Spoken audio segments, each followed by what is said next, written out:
CM Harish Rawat की बिगड़ी तबीयत, दिल्ली एम्स में किए गए रेफर। कोरोना संक्रमित पाए गए थे हरीश रावत।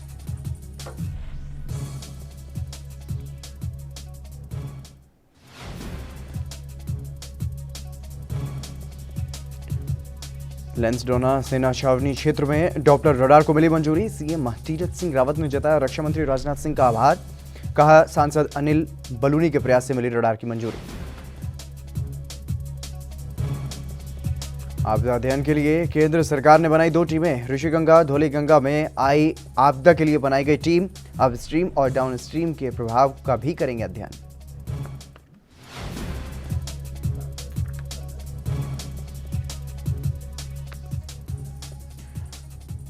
गृह विभाग ने लॉकडाउन की अवधि में दर्ज मुकदमे वापस लेने के दिए आदेश। आपदा प्रबंधन अधिनियम के तहत दर्ज मुकदमे होंगे वापस।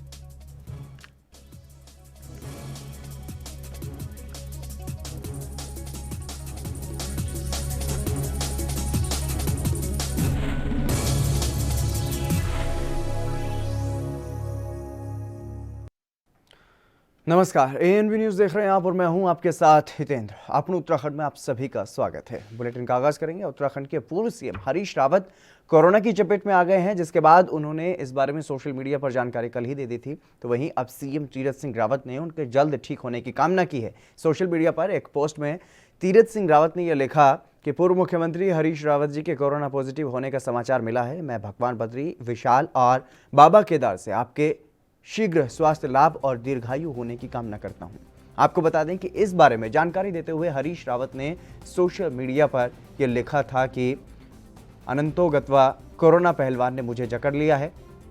दोपहर बाद मैंने अपनी पत्नी, बेटी और सुमित रावत, पूरन रावत, इन सब का कोरोना टेस्ट करवाने का फैसला लिया और मैं तब भी अपना कोरोना टेस्ट करवाने में हिचकिचाता रहा। फिर मुझे लगा कि मुझे भी करवा लेना चाहिए और अच्छा हुआ मैंने टेस्ट करवा लिया है। टेस्ट की रिपोर्ट आने पर पॉजिटिव पाया गया और मेरे परिवार के एक साथ 4 सदस्य कोरोना पॉजिटिव पाए गए हैं। जितने भी लोग मेरे संपर्क में आए हैं वो कृपया करके अपनी जांच जरूर करवा लें, क्योंकि ये सावधानी आवश्यक है। और इतना ही नहीं, अब हरीश रावत को दिल्ली एम्स के लिए रेफर किया गया है क्योंकि कोरोना संक्रमित पाए गए हैं। और आपको बता दें, इससे पहले हरीश रावत जो हैं वो अनेकों कार्यक्रमों में शिरकत करते हुए नजर आए कांग्रेस पार्टी की तरफ से, और खुद भी उन्होंने कई कार्यक्रम किए जिनमें उन्होंने शिरकत की, चाहे वो होली मिलन समारोह रहे हों या फिर विरोध प्रदर्शन रहा हो। तमाम कार्यक्रमों में शामिल होते रहे हैं हरीश रावत और अब कोरोना संक्रमित पाए गए हैं। राजीव तिवारी हमारे संवाददाता हमारे साथ जुड़ गए अधिक जानकारी के साथ। राजीव, क्या कुछ जानकारी है? हरीश रावत उत्तराखंड के पूर्व सीएम, उन्हें दिल्ली एम्स के लिए रेफर किया गया। देखिए, बिल्कुल बताइए, जिस तरीके से लगातार जो जानकारी यही मिल पा रही है कि जिस तरीके से हरीश रावत की बात करें, यानी कि उत्तराखंड के जो पूर्व सीएम है वो अब कोरोना पॉजिटिव हुए हैं और उनकी जानकारी जो है वो खुद उन्होंने अपने जैसे कि सोशल मीडिया के माध्यम से जारी की थी। और कहीं ना कहीं ये भी कहा गया उनके जो परिवार के लोग हैं लगभग वो भी कहीं ना कहीं 4 लोग जो है वो कहीं ना कहीं पॉजिटिव हुए और उसको लेकर कहीं ना कहीं यही जानकारी मिल पा रही थी कि जिस तरीके से वो समारोह या फिर कहें कार्यक्रमों में या फिर होली मिलन के जो कार्यक्रम है उसमें शामिल हो रहे थे और लगातार इस तरीके की जानकारी उनको मिल पा रही थी कि लोग वायरस जो है वो खतरा बढ़ रहा है। और इसी के मध्य में रखते हुए उन्होंने अपने पहले फैमिली का टेस्ट करवाया था, फिर उनको भी लगा कि उनके अंदर भी कुछ सिम्टम नजर आ रहे हैं, तो उन्होंने भी अपना चेकअप करवाया। उसके बाद में जो रिपोर्ट आई वो पॉजिटिव आई और पॉजिटिव आने के बाद में उन्होंने पहले उत्तराखंड के अंदर अपना इलाज करवाया। उसके वहां से उनको अब दिल्ली के एम्स में रेफर कर दिया गया है, यानी कि एम्स के अंदर उनका इलाज होगा। अब देखना होगा कि कितनी जल्दी वो रिकवरी कर सकते हैं या फिर कहें कि उनका इलाज होगा वो कितनी जल्दी उनको ठीक कर पाएंगे। मगर देखना है जिस तरीके से वायरस का खतरा बढ़ रहा है तो साफ जाहिर है कहीं ना कहीं हर व्यक्ति को सोशल डिस्टेंसिंग, मास्क और सैनिटाइजर का यूज करना है ताकि खतरे से यानी कोरोना जैसी महामारी से बच सके। जी बिल्कुल राजीव, लेकिन जिस तरीके से हरीश रावत को दिल्ली एम्स में रेफर किया गया, क्या उनको एहतियातन वहां पर रेफर किया गया है या फिर उनकी तबीयत जो है वो इतनी ज्यादा खराब हो रही थी कि उन्हें वहां पर रेफर करना पड़ा? देखिए, जो बात करें हरीश रावत की, तो हरीश रावत जी को रेफर जरूर किया गया। हरीश कहते हैं एम्स के अंदर उनको इलाज किया जाएगा, मगर इतनी भी तबीयत खराब नहीं है। मगर हाँ, थोड़े बहुत उनके जो अंदर सिम्टम थे जिसकी वजह से रिपोर्ट के आधार पर उनको यहाँ पर शिफ्ट किया गया एम्स के अंदर। मगर यहाँ एम्स के अंदर इतनी बड़ी कोई दिक्कत नहीं है, मगर हाँ उनका रेगुलर चेकअप किया जाएगा, रूटीन के तौर पर उनका इलाज किया जाएगा। अब देखना होगा कितनी जल्दी वो रिकवरी कर पाते हैं, क्योंकि हर शरीर के अंदर एक अलग तरीके का जो वायरस फैलता है और कहीं ना कहीं वायरस का जो खतरा है वो कितना उनके शरीर में फैला हुआ है ये देखना होगा। मगर मेडिकल डिपार्टमेंट लगातार कोशिश करता नजर आ रहा है और कहीं ना कहीं जिस तरीके से और लोग भी ठीक होते नजर आ रहे हैं तो शायद हरीश रावत भी जल्दी से जल्दी ठीक हो पाएंगे। जी राजीव, तमाम जानकारी देने के लिए बहुत शुक्रिया आपका। तो लगातार जिस तरीके से कोरोना के मामले बढ़ रहे हैं, अब इसकी चपेट में हरीश रावत भी आ गए हैं। उन्होंने कोरोना को पहलवान बताते हुए कहा कि कोरोना पहलवान ने अब मुझे भी जकड़ लिया है और टेस्ट करवाया तब उन्हें पता चला कि वो कोरोना पॉजिटिव हैं। अपने परिवार के सदस्यों का भी उन्होंने टेस्ट करवाया, वो भी 4 लोग कुल मिलाकर के उनके परिवार में कोरोना पॉजिटिव पाए गए और अब एहतियात के रूप में एहतियात के तौर पर कहीं ना कहीं उनको दिल्ली एम्स की तरफ रेफर किया गया है। और जब इस बात की जानकारी सीएम तीरथ रावत को मिली कि उन्हें कोरोना हुआ है तो सीएम तीरथ सिंह रावत ने भी सोशल मीडिया पोस्ट पर यह कामना की है भगवान से कि वो जल्द ठीक हों।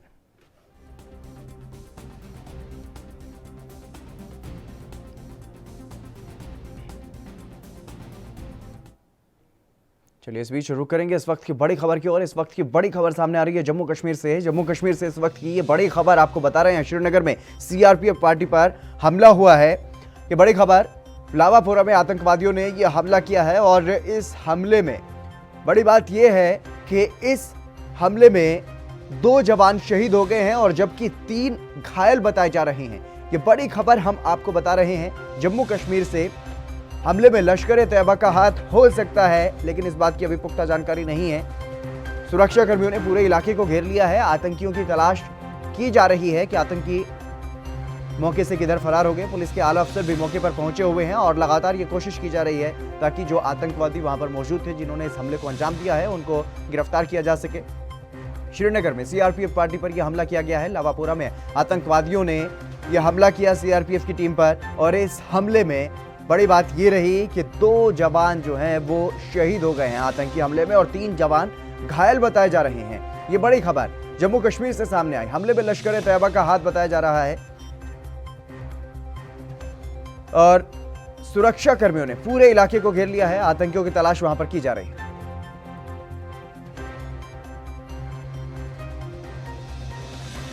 रविंद्र श्रीवास्तव हमारे संवाददाता हमारे साथ जुड़ गए अधिक जानकारी के साथ। रविंद्र, क्या कुछ जानकारी है इस आतंकी हमले के बाद?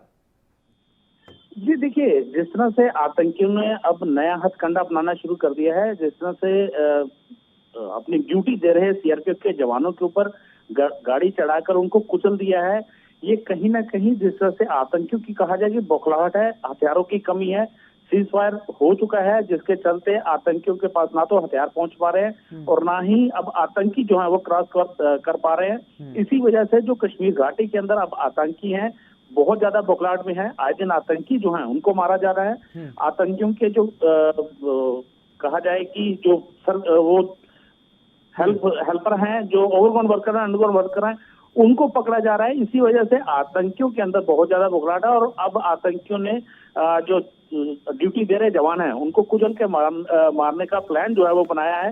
हालांकि आतंकियों की तलाश जो है वो की जा रही है।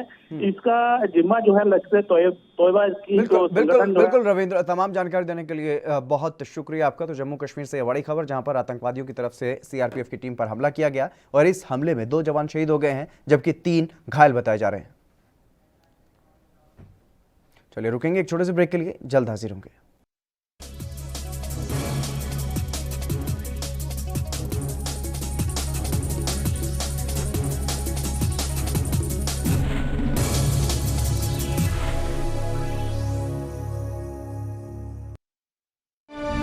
ਸਰਕਾਰੀ ਸਕੂਲਾਂ ਵਿੱਚ ਬਣਵਾਏ 6984 ਕਲਾਸਰੂਮ, ਸਿੱਖਿਆ ਦਾ ਮਿਆਰ ਉੱਚਾ ਚੁੱਕਦੀ ਹੋਈ ਪੰਜਾਬ सरकार। लखनऊ से लेकर चंडीगढ़ तक, मुंबई से लेकर रायपुर तक, क्या है राजनीति की हलचल, क्या है समाज का मिजाज। राजधानी लाइव, हमारी नजर।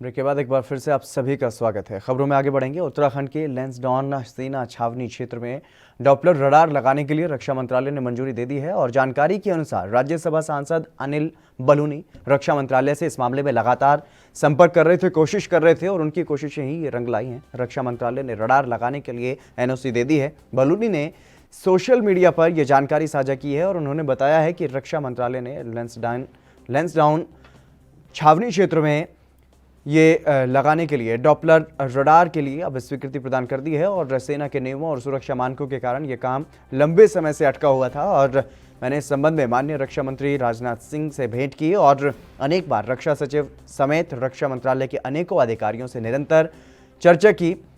लैंसडाउन में डॉपलर रडार की स्थापना से रुद्रप्रयाग, चमोली और पौड़ी क्षेत्र में मौसम के पूर्वानुमान में बड़ी मदद मिलेगी और 2 अन्य डॉपलर रडार सुरकंडा, टिहरी और मुक्तेश्वर, नैनीताल की स्थापना प्रगति पर है। मोदी सरकार की तरफ से उत्तराखंड के लिए ऐसे अनेक सुखद अवसर प्राप्त हुए हैं जो डबल इंजन सरकार के लाभ से साक्षात्कार करवाते हैं, ऐसा उन्होंने अपनी सोशल मीडिया पोस्ट में दावा किया है। उत्तराखंड के लैंसडाउन सेना छावनी क्षेत्र में डॉपलर रडार लगाने के लिए रक्षा मंत्रालय ने मंजूरी दी है तो राज्य सरकार भी गदगद है और इस बारे में सीएम तीरथ सिंह रावत ने भी एक सोशल मीडिया पर पोस्ट किया जिसमें उन्होंने ये लिखा है कि माननीय राज्यसभा सांसद अनिल बलूनी के प्रयास से देवभूमि उत्तराखंड में रक्षा मंत्रालय ने लैंसडाउन छावनी क्षेत्र में लगने वाले डॉपलर रडार के लिए स्वीकृति प्रदान कर दी है और इस सौगात के लिए रक्षा मंत्री राजनाथ सिंह और सांसद अनिल बलूनी का आभार।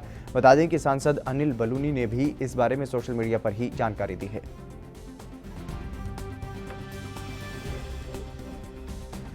लैंसडाउन सेना छावनी क्षेत्र में अब डॉपलर रडार को मंजूरी मिल गई है और अब से पहले ये बताया जा रहा है क्योंकि छावनी यहाँ पर है तो ऐसे में जो सुरक्षा के मानक हैं और उनकी वजह से इस पूरे मामले को लेकर के देरी हो रही थी, लेकिन अब क्योंकि लगातार कोशिशें इसके बारे में की जा रही थी कि ये जो डॉपलर रडार है इसके लिए अनुमति मिले इस जगह पर, इसके लिए लगातार कोशिश की जा रही थी राज्यसभा सांसद अनिल बलूनी की तरफ से, जैसा कि उन्होंने दावा किया है सोशल मीडिया पोस्ट पर और अब इसके लिए एनओसी जो है वो रक्षा मंत्रालय की तरफ से मिल गई है। पल्लवी हमारी सहयोगी हमारे साथ जुड़ गई है अधिक जानकारी के साथ। पल्लवी, क्या कुछ जानकारी है इस डॉपलर रडार के बारे में, किस तरीके से कब से इसके बारे में प्रयास किए जा रहे थे राज्यसभा सांसद की तरफ से और अब इसका क्या कुछ फायदा होने वाला है, कब तक ये तैयार हो जाएगी यहाँ? बिल्कुल हितेंद्र, हम अपने दर्शकों को जानकारी दे दें कि राज्यसभा सांसद अनिल बलूनी के अथक प्रयासों से लैंसडाउन में डॉपलर रडार की स्थापना के लिए आखिरकार रक्षा मंत्रालय ने स्वीकृति प्रदान कर दी है। ये रडार छावनी परिसर में लगेगा और जैसा कि जानकारी मिल रही है कि डॉपलर रडार के लगने से रुद्रप्रयाग, चमोली और पौड़ी जिले के मौसम के पूर्वानुमान में यहाँ खासी मदद मिलेगी। और हम बात कर ले राज्यसभा सांसद अनिल बलूनी की, तो उन्होंने काफ़ी समय से वो इसके लिए प्रयास कर रहे थे कि इस तरह से ये रडार की मंजूरी मिल जाए और आखिरकार ऐसा ही हुआ। और इसको लेकर अनिल बलूनी ने आज अपने एक फेसबुक पोस्ट पर साझा भी किया है और उन्होंने लिखा है कि रक्षा मंत्रालय ने लैंसडाउन छावनी क्षेत्र में लगने वाले डॉपलर रडार के लिए स्वीकृति प्रदान कर दी है। सेना के नियमों और सुरक्षा मानकों के कारण हालांकि जो ये कार्य था वो काफ़ी लंबे समय से अटका हुआ था। वहीं हितेंद्र, हम अपने दर्शकों को जानकारी भी दे दें कि आखिर ये डॉपलर रडार है क्या और इसकी खासियत क्या है और ये किस तरीके से काम आएगा। तो हम अपने दर्शकों को बता दें कि इस रडार के जरिए बादलों के फटने जैसी घटनाओं के होने से पहले ही जानकारी मिल जाएगी। ये एक अहम रोल यहाँ पर अदा कर रहा है। वहीं हम आपको अपने दर्शकों को ये भी जानकारी दे दें कि बारिश, तूफान या आंधी के साथ तेज हवाओं के यहाँ पहुँचने से पहले ही जानकारी अगर मिल जाएगी तो प्रशासन के लिए भी ज़रूरी एहतियात बरतना आसान हो जाएगा, क्योंकि अक्सर हम देखते हैं कि उत्तराखंड प्राकृतिक आपदाओं से ही घिरा रहता है। तो इस तरह की बिल्कुल पल्लवी, तमाम जानकारी देने के लिए बहुत शुक्रिया। यानी कि ये कहा जा सकता है कि उत्तराखंड में जिस तरीके से प्राकृतिक आपदाएं आती रहती हैं उसके लिए कहीं ना कहीं ये एक अहम योगदान देने वाला है। ये रडार जब चालू हो जाएगा तो उसके बाद कहीं ना कहीं इसका फ़ायदा जो है वो उत्तराखंड की जनता को होगा। फिलहाल रुकेंगे एक छोटे से ब्रेक के लिए, जल्द हाजिर होंगे।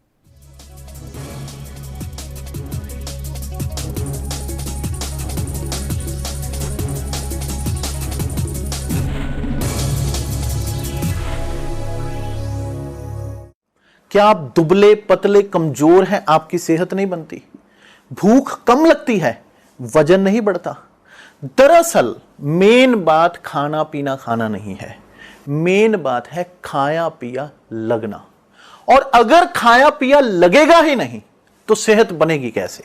इसलिए हमारी संस्था सन्यासी आयुर्वेदा ने एक ऐसी दवा बनाई है जो कि आपके पाचन तंत्र को, आपके लीवर सिस्टम को ठीक करने का काम करती है, ताकि आप जो भी खाएं उसका पूरे का पूरा निचोड़ आपके शरीर को लगे, आपकी भूख बढ़े, खाया पिया सही से लगे, नया खून बने, हड्डियों में जान आए, वजन बढ़े, ताकत बढ़े, चेहरे पर नूर आए और आप मोटे तगड़े खूबसूरत पर्सनैलिटी के मालिक बन जाएं।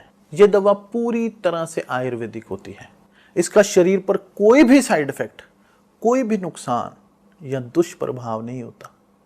लड़के लड़कियां दोनों इसका इस्तेमाल कर सकते हैं और पहले 15 दिन के अंदर ही आपको इसका असर महसूस हो जाएगा। सिर्फ 650 रुपए की पूरे 1 महीने की दवा होती है और आप इसे घर बैठे 01145454545 पर फोन करके दवा मंगवा सकते हैं। राष्ट्र धर्म रात 8 बजे सिर्फ ANB न्यूज़ पर। 38 ਲੱਖ ਪਰਿਵਾਰਾਂ ਨੂੰ ਦਿੱਤਾ 5 ਲੱਖ ਰੁਪਏ ਤੱਕ ਦੇ ਇਲਾਜ ਲਈ ਮੁਫਤ ਸਿਹਤ ਬੀਮਾ। 4 ਵਰਿਆਂ ਤੋਂ ਪੰਜਾਬੀਆਂ ਦੀ ਸਿਹਤ ਦਾ ਧਿਆਨ ਰੱਖਦੀ ਪੰਜਾਬ ਸਰਕਾਰ। लखनऊ से लेकर चंडीगढ़ तक, मुंबई से लेकर रायपुर तक, क्या है राजनीति की हलचल, क्या है समाज का मिजाज।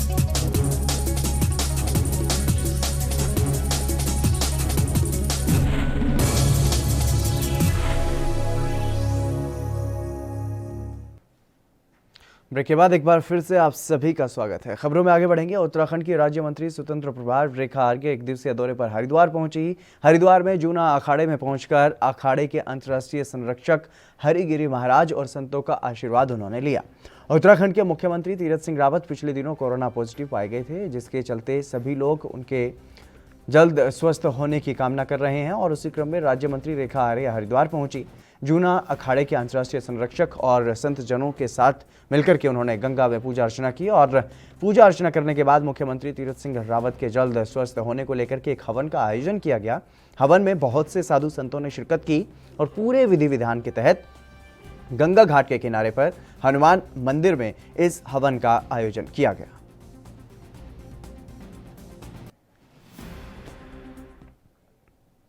हरिद्वार में पंच दशनाम आवाहन अखाड़े की तरफ से महंत रामगिरी को महामंडलेश्वर बनाया गया है और मेला अधिकारी दीपक रावत, अपर मेला अधिकारी हरवीर सिंह, श्री महंत सत्यगिरी महाराज से आशीर्वाद उन्होंने लिया और मेले को लेकर के चर्चा की गई। सत्यगिरी महाराज ने यह बताया कि मेला अधिकारी की तरफ से फोन पर भी बार बार ये कहा जाता है कि मदद करें, कोरोना ने मेला अस्त व्यस्त कर दिया है।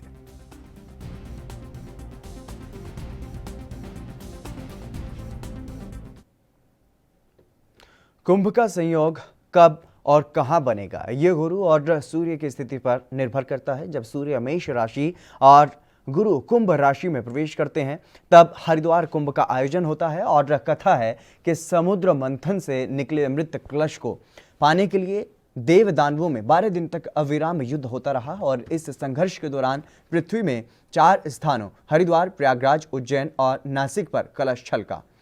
इससे पहले सर्वप्रथम अमृत की बूंदें जो हैं वो हरिद्वार में बह रही पतित पावनी गंगा में गिरी और जब ये अमृत छलका तब सूर्य और चंद्र मेष राशि और गुरु कुंभ राशि में भ्रमण कर रहे थे। तभी से हर 12 साल के अंतराल में हरिद्वार कुंभ का आयोजन होता है और खगोलीय गणना के अनुसार सूर्य की गति भी हर 70 साल के अंतराल में परिवर्तित हो जाती है। सूर्य का अंश रोज चलता है और 30 दिन में 30 अंश पार कर लेता है, लेकिन 70 साल के अंतराल में मेष संक्रांति 1 दिन के बाद शुरू होती है और यही मेष संक्रांति पर इस बार 14 अप्रैल को पड़ रही है, जो कि हरिद्वार कुंभ पर्व के मुख्य स्नान की तिथि भी है। हालांकि बीते 1000 सालों में कुंभ मेले के इतिहास पर की अगर बात की जाए तो यह हमेशा ही ऐसा नहीं रहा है। इस लंबे कालखंड में मेष संक्रांति की तिथि में लगातार परिवर्तन होता रहा है और 2021 ईस्वी में पड़ रहा ये 12वां कुंभ है,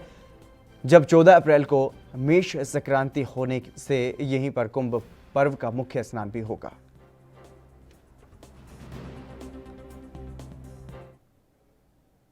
हरिद्वार में मेला अधिकारी दीपक रावत आवान अखाड़ा भूपत वाला पट्टाभिषेक समारोह में शामिल हुए और वहां पर पहुंचकर उन्होंने साधु संतों का आशीर्वाद लिया। इस मौके पर मेलाधिकारी ने श्री महंत सत्यगिरी जी महाराज और अन्य साधु संतों से महाकुंभ मेले की व्यवस्थाओं के संबंध में विस्तृत चर्चा की और साथ ही साधु संतों ने पुष्पमाला पहना करके उनका स्वागत किया।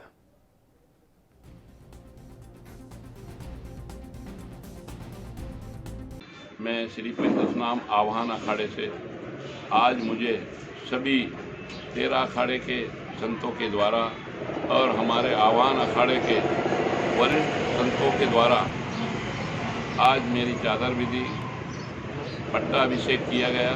मैं आज सभी संतों को बार बार कोटि कोटि प्रणाम करता हूं और यहाँ जितने संत आए उनको सबको भी प्रणाम करता हूं। मेरे भक्त काफ़ी दूर दूर से आए हुए हैं, अजय जी अग्रवाल जी उज्जैन से, हमारे पचौर नगर से, काफ़ी जगह जगह से हमारे भक्त आए हैं।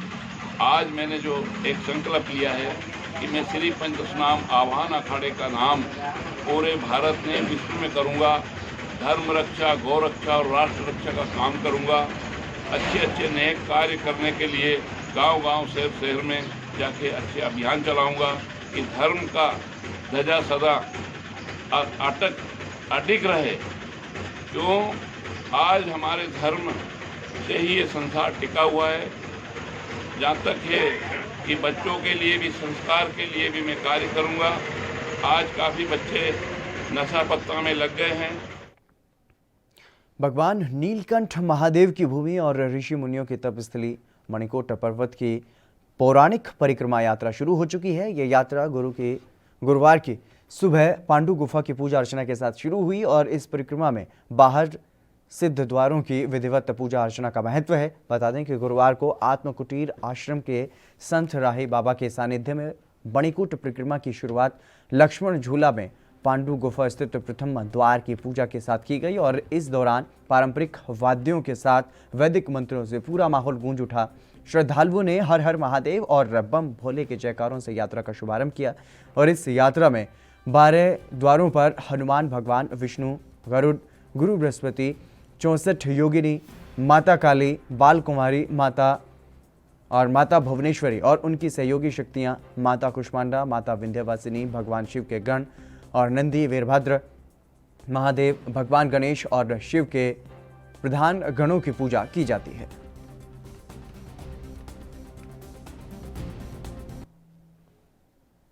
केदारनाथ धाम हेली सेवा के लिए इस साल 1 अप्रैल से बुकिंग शुरू होने जा रही है और मुख्यमंत्री तीरथ सिंह रावत ने इसे अपनी स्वीकृति दे दी है। तीर्थ यात्रा इस साल पुरानी दरों पर ही हेली सेवा का लाभ तीर्थयात्री जो हैं वो ले सकेंगे। नागरिक उड्डयन सचिव दिलीप जावलकर ने यह बताया है कि बुकिंग शुरू करने के लिए मुख्यमंत्री की अनुमति प्राप्त हो गई है। GMVN के जरिए ही हेली टिकट की ऑनलाइन बुकिंग होगी और विभाग ने पिछले साल चयनित ऑपरेटर से 3 साल तक सेवा देने का अनुबंध किया है और इस प्रकार पहले जो तय किए गए थे ऑपरेटर पिछले साल के किराए पर ही इस साल भी सेवाएं देंगे।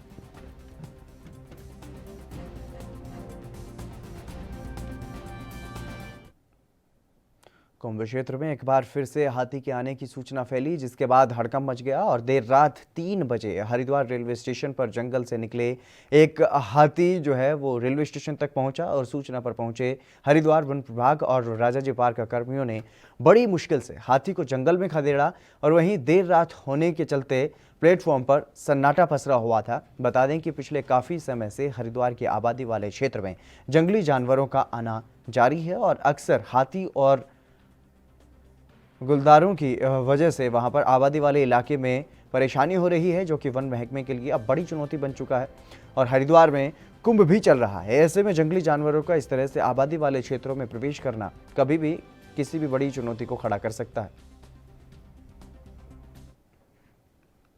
चमोली के ऋषिगंगा धौलीगंगा में आई आपदा के अध्ययन के लिए केंद्र सरकार ने 2 टीमें बनाई हैं। ये दोनों दल ऋषिगंगा के अपस्ट्रीम और डाउनस्ट्रीम में आपदा के प्रभाव की अध्ययन करेंगे और राष्ट्रीय आपदा प्रबंधन प्राधिकरण के सदस्य लेफ्टिनेंट जनरल सैयद अता हसनैन और राजेंद्र सिंह ने यह बताया है कि हर टीम में 9 सदस्य हैं। बताया गया है कि ये दल 25 मार्च को देहरादून से रैनी गांव के लिए रवाना होंगे और वहां पर 1 हफ्ते तक रुकने के बाद आपदाग्रस्त क्षेत्र का अध्ययन करके रिपोर्ट राज्य और केंद्र सरकार को दी जाएगी।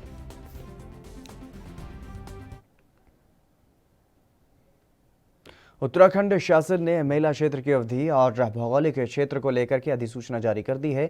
इसमें सबसे बड़ा पेंच ये है कि मेला क्षेत्र के बाहर से आने वाले हर व्यक्ति को कोविड की RT-PCR नेगेटिव रिपोर्ट या फिर वैक्सीनेशन प्रमाण पत्र लाना जरूरी है।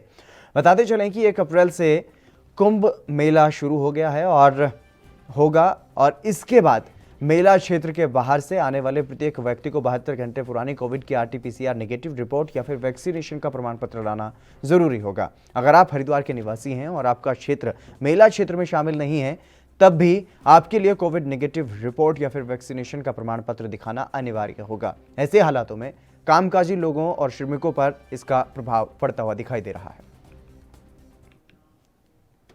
चलिए, बुलेटिन में बस इतना ही। आप बने रहिए ANP न्यूज के साथ।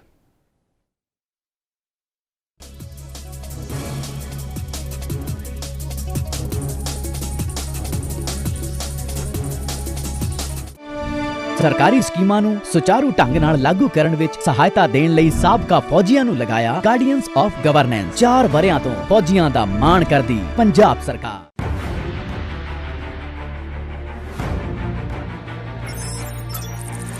खबर चाहे सियासत की हो या सरकार की,